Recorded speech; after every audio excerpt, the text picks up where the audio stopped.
အားလုံးပဲမင်္ဂလာပါ Sonic Generation ကနေကြိုဆိုပါရစေ။အဲ့တော့မနေ့ကကျွန်တော်တို့ leverage နဲ့ position size တွက်တာနဲ့မှာเนาะနှစ်ခုတွဲပြီးတော့မှမျက်စိလဲသွားတဲ့လူတွေအတွက်ကျွန်တော်ဒါလေးကို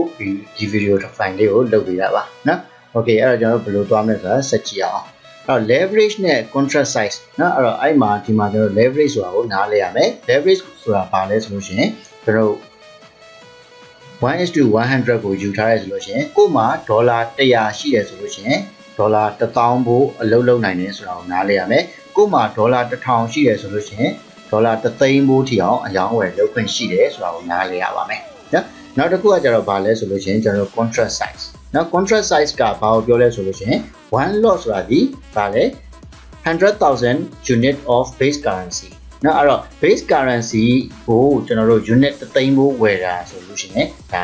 နော် one lot ဝယ်တယ်လို့ပြောပါတယ်ဥပမာ EUR USD one lot ဝယ်တယ်ဆိုတာဒီ base currency ကိုကျွန်တော်တို့300ဘို့ဝယ်လိုက်တာ euro 300ဘို့ဝယ်လိုက်တယ်လို့ပြောချင်တာပါနော်အဲ့တော့နောက်တစ်ခါ 0.1 lot ဆိုတာဒီဒါလည်းဆိုလို့ရှိရင် euro 1000ဘို့ဝယ်လိုက်တာနဲ့တူပါပဲနောက်တစ်ခါကျွန်တော် 0.01 lot ဆိုလို့ရှိရင်တော့ဒါ euro 1000ဝယ်လိုက်တာနဲ့တူပါပဲနော် okay ဒါကတော့ euro USD ကိုကျွန်တော် example ပေးတာမဟုတ်လို့ပါနော် okay ဆက်သွားကြည့်အောင်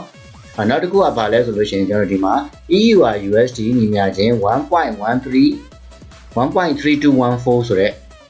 စာသားလေးကိုမြင်လို့ရှိရင်ကျွန်တော်နားလည်ရမှာဒီ1 euro ညီမျှခြင်း 1.3214 ဒေါ်လာတန်ကြီးရှိတယ်ဆိုတာကိုနားလည်ရပါမယ်အဲ့တော့1 euro လိုချင်တိုင်းကျွန်တော်ဒီ 1.3214 ဒေါ်လာပေးရမှာပေါ့နော် okay အဲ့တော့အခုဒီမှာကျွန်တော်ဘာလုပ်မလဲဆိုလို့ရှိရင် euro USD ကိုကျွန်တော် buy လုပ်မယ်ဘယ်ဈေးမှာဝယ်မလဲဆိုလို့ရှိရင် 1.3214 ဒေါ်လာမှာကျွန်တော်ဝယ်မယ်ဟုတ်ပြီနော်အဲ့တော့သူ့ကိုပြန်ရောင်းမယ် TPU နဲ့သူ့ကိုပြန်ရောင်းမယ့်နေရာကဝယ်ထားတာဆိုတဲ့အတွက်ကြောင့်မလို့ကျွန်တော်ဒီတက်လေညက်လေပြမယ်3244မှာကျွန်တော်ကဘာလုပ်မလဲ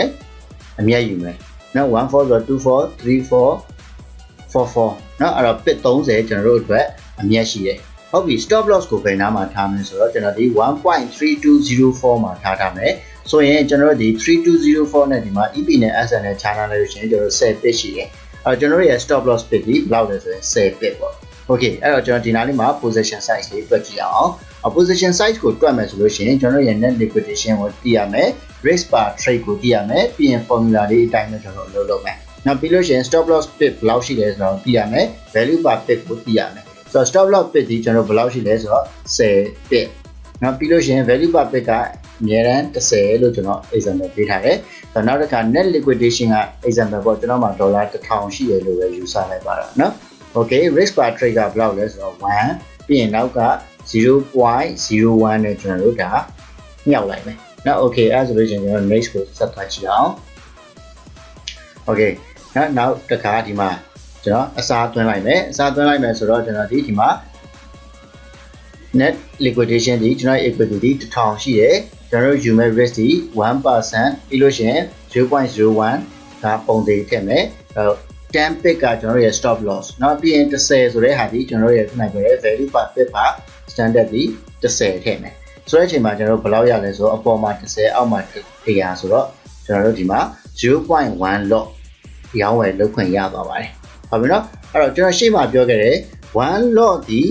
ဒေါ်လာရှေ့က base currency ရဲ့300 unit ကိုအယောင်းဝယ်လုပ်လို့ရတယ်ဟုတ်ပြီနော်အဲ့ 0.1 lot ဒီဘယ်လောက်လဲဆိုရင်1000 90 1000 1000 အယောင်းဝယ်လုပ်လို့ရတယ်အဲ့တော့ 0.1 lot ဆိုတဲ့အတွက်ကြောင့်မလို့ EUR USD เนาะကျွန်တော်အခုလုပ်နေတာဒီ